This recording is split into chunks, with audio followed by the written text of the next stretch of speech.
செல்போனை பயன்படுத்திக்கிட்டு விளையாண்டுக்கிட்டு ஒரே இடத்துல ரொம்ப நேரமா இருக்க முடியுது அப்படின்னா அவங்கள்ட்ட வந்து அந்த sitting capacity at one place வந்து ஜாஸ்தியா இருக்கு. இந்த பிள்ளைங்க தெரிஞ்சுக்க வேண்டிய விஷயம், செக்ஷுவல் அபியூஸ்ங்கிறது வெறுமனே தொடுதல் உணர்வுல மட்டும் நடக்கிறது கிடையாது, பார்வையால நடக்குது. பிசிக்கலி உடற்பயிற்சிகள், எக்ஸசைஸ், அப்புறம் இந்த தற்காப்பு கலைகள், இந்த மாதிரியான விஷயங்களை சொல்லி கொடுக்கறது ரொம்பவே நல்லது. கையில மொபைல கொடுத்துட்டு இன்னைக்கு ஆசையை வராத, பார்க்காத அப்படின்னு இந்த எண்ணங்கள் எப்படி வருதுன்னு நம்ம கேள்வி கேட்கறது வந்து உண்மையில பெரிய அதுவே பெரிய ஒரு கான்ட்ரவர்ஷியல் தான்.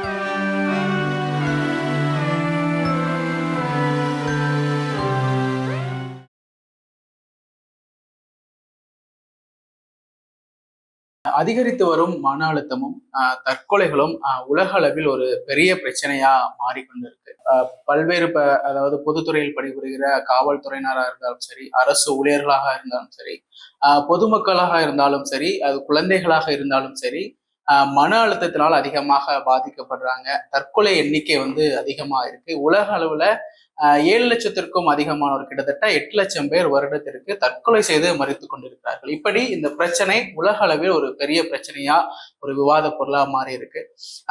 திருநெல்வேலியை மையமாக கொண்டு செயல்படுகிற ஜேபி மைண்ட்ஸ் ரிஃபர் போதை மற்றும் மனநல சிகிச்சை மையத்தின் இயக்குனர் இதனுடைய நம்முடைய பல்வேறு கேள்விகளுக்கு பதிலளிக்க இருக்கிறாங்க.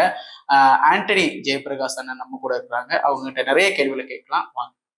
இப்போ வந்து நீங்க வந்து செல்போன் கொடுத்து சாப்பிட வைக்கிறது நல்லது இல்லைன்னு சொல்றீங்க. ஆனா அதே நேரம் அப்படி கொடுக்க கூடாம பேரண்ட்ஸ் வந்து அந்த செல்போனை பிடுங்கினாலும் உடனே அடுத்த செகண்ட் வந்தோம்னா அழுக ஆரம்பிச்சிடுறாங்க. ஸோ அந்த செல்போன் டக்குன்னு கொடுக்காதனால அவங்களுக்கு மன அழுத்தங்கள் ஏற்படுறது வாய்ப்புகள். கண்டிப்பா இது ஒரு பெரிய அதிர்ச்சி தானே, ஷாக்கிங் தானே. அவங்க கையிலேயே வச்சு யூஸ் பண்ணிட்டு இருந்தது திடீர்னு கொடுக்கும் போது அவங்களுக்கு எப்படி மிட்டாய் சாக்லேட்டை பிடுங்குற மாதிரி அவங்களோட சொத்தை பறிக்கிற மாதிரி தான் இருக்கும். இன்னொரு விஷயம், இப்போ நிறைய பேரண்ட்ஸ் வரக்கூடிய கம்ப்ளைண்ட்ஸ் என்னன்னா, என் பையன் செல்போன்லயே அடிக்ட் ஆகி வீட்லயே இருக்கிறான், வெளியே எங்கேயும் போக மாட்டேங்கிறான், இதனாலே நான் அவனை ஜிம்ல சேர்த்து விடுறேன், ஸ்விம்மிங் சேர்த்து விடுறேன், ஸ்போர்ட்ஸ்ல சேர்த்து விடுறேன், ஸ்டேடியத்துல கொண்டு போய் விடுறேன், எல்லாம் ஒரு நாள் 2 நாள் போறான், பணம் தான் வேஸ்ட் ஆகுது, திரும்ப வந்துடுறான் அப்படிங்கிற மாதிரி கம்ப்ளைண்ட்ஸ் வந்துட்டு இருக்கு. இதுல பேரண்ட்ஸ் கவனிக்க வேண்டிய விஷயம் என்ன அப்படின்னா, ஒரு குழந்தையால, ஒரு பையனால இல்ல ஒரு பெண்ணால செல்போனை பயன்படுத்திக்கிட்டு விளையாண்டுக்கிட்டு ஒரே இடத்துல ரொம்ப நேரமா இருக்க முடியுது அப்படின்னா அவங்கள்ட்ட வந்து அந்த sitting capacity at one place வந்து ஜாஸ்தியா இருக்கு. ஒரே இடத்துல அதிக நேரம் இருக்கக்கூடிய ஸ்கில் வந்து அவங்கள்ட்ட இருக்கு.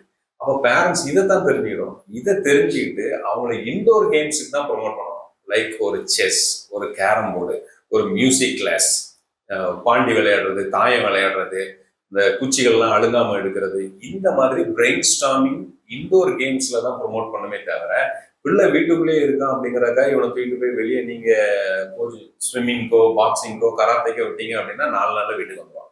இதே மாதிரி சில பிள்ளைங்க இருக்காங்க, வீட்டுக்குள்ளே வரமாட்டாங்க, வெளியே இருப்பாங்க. அந்த பசங்களை கொண்டு போயிட்டு மியூசிக் கிளாஸ், செஸ் காம்படிஷன், இந்த மாதிரி கொண்டு போயிடுவாங்க. அது அவங்களுக்கும் அது செட் ஆகாது. ஸோ ஏன் அப்படின்னா அவங்களுக்கு வந்து சிட்டிங் அட் ஒன் பிளேஸ் அந்த ஸ்கில் வந்து கிடையாது. அவங்களால ஒரே இடத்துல ரொம்ப நேரத்துக்கு இருக்க முடியாது, சுத்திக்கிட்டே தான் வர முடியும். அப்போ அவங்கள இந்த மாதிரி இன்டோர் கேம்ஸ்ல ப்ரொமோட் பண்ணக்கூடாது. இந்த விஷயங்கள் கண்டிப்பா பேரண்ட்ஸ் வந்து தெரிஞ்சுக்கிட்டு பிள்ளைங்களை டீல் பண்ணாங்கன்னா நல்லா இருக்கும். அப்போ ஈஸியா அவங்ககிட்ட இருந்து மொபைலை வந்து ரீப்ளேஸ் பண்ணிடலாம். ஓகேண்ணா, சூப்பர்.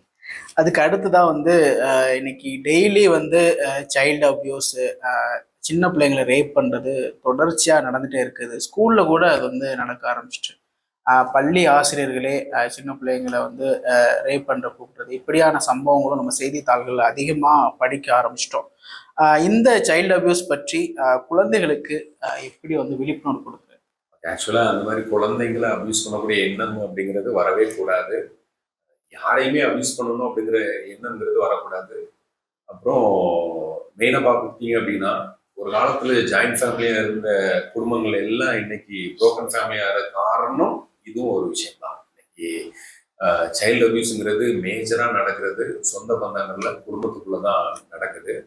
இந்த பிள்ளைங்க தெரிஞ்சுக்க வேண்டிய விஷயம், செக்ஷுவல் அபியூஸுங்கிறது வெறுமனே தொடுதல் உணர்வுல மட்டும் நடக்கிறது கிடையாது, பார்வையால நடக்குது, அப்புறம் வார்த்தைகளால நடக்குது, வெர்பல் அபியூஸ்ன்னு சொல்லுவோம்.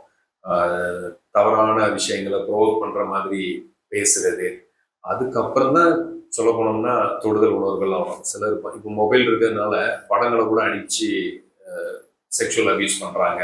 கதைகள் சொல்லி அதுல செக்ஸ் ரிலேட்டடான விஷயங்களை இன்க்ளூட் பண்ணி அபியூஸ் பண்றதுக்கு ஆரம்பிக்கிறாங்க.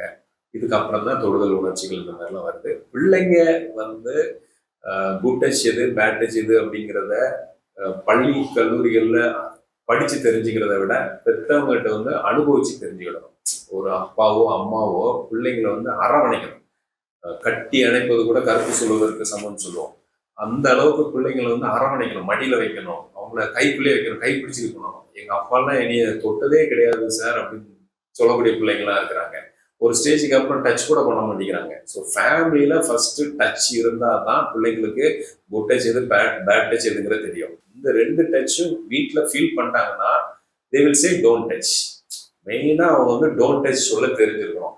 ஒரு வேளை அந்த டோன்ட் டச் சொல்ற இடங்கள்ல இவங்களுக்கு ப்ராப்ளம்ஸ் வர மாதிரியான சுச்சுவேஷன்ஸ் இருக்கு அப்படின்னா ரொம்ப டிப்ளமேட்டிக்கா அந்த இடத்த விட்டு மூவ் ஆன் பண்றதுக்கு என்ன ஒன்று அதை தான் செய்யணும். ஓகேவா? அங்க இருந்து ஆர்கியூ பண்றதோ ஷவுட் பண்றதோ இல்ல ஆட்கள் தெரிஞ்ச ஆட்கள் கூட்டங்கள் முன்ன பின்ன தெரியாத ஆட்களா இருந்தாலும் கூட ஃபேமிலி மெம்பர்ஸோட இருக்கிறாங்க அப்படின்னா அவங்க கூட போய் நின்றுக்கிறது, அசோசியேட் ஆகிக்கிறது, யாருக்குனாலும் ஓப்பனா சொல்றது, ஸ்கூல்ல ஆசிரியர்கள் தப்பான பார்வை பார்த்தா கூட எக்ஸ்பிரஸ் பண்றது, வீட்டுல ஃபேமிலி மெம்பர்ஸ் அண்ணன் தம்பி இல்ல மாமா மச்சான் அப்படிங்கிறவங்க விளையாடுறோம், கண்ணை கட்டி விளையாடுவோம், ஒளிஞ்சு பிடிச்சு விளையாடுவோம் அப்படிங்கிற பேர்ல, தூக்கி கொஞ்சிறங்கிற பேர்ல, அந்த மாதிரி விஷயங்கள் அவங்களுக்கு வந்து கொஞ்சம் அபியூசிவா ஃபீல் ஆகுது அப்படின்னா கண்டிப்பா பேரண்ட்ஸ்ட வந்து இன்ஃபார்ம் பண்ணணும். பேரண்ட்ஸ் வந்து லிசன் பண்ணணும். அவங்கள போட்டு நீ எதுக்கு அவங்க கூட போய் விளையாண்டா, இங்க போய் விளையாண்டா, அவனை அங்க போகாதன்னு சொன்ன, நீ வீட்டுக்குள்ளேயே இருக்க வேண்டியது அப்படிங்கிற மாதிரி கடுந்தீங்க அப்படின்னாச்சுன்னா பிள்ளைங்க இந்த விஷயங்களை ஷேர் பண்ண மாட்டாங்க. இன்னொன்று, பிள்ளைங்களை கொஞ்சம் அப்ரிஷியேட் பண்ணி வளர்க்கணும். அவங்களுக்கு ஃபேமிலி வீடு அப்படிங்கிறது ஒரு அமிக்கபிளா இருக்கணும். நம்ம வீடு நம்ம வீட்டுல தான் இருக்கிறோங்கிற ஒரு ஃபீல் இருக்கணும். இப்போ உள்ள பிள்ளைங்களுக்கு நாம இந்த வீட்டுக்குள்ள ஏன்டா வாரோம் அப்படிங்கிற ஃபீல்ல இருக்கிறாங்க.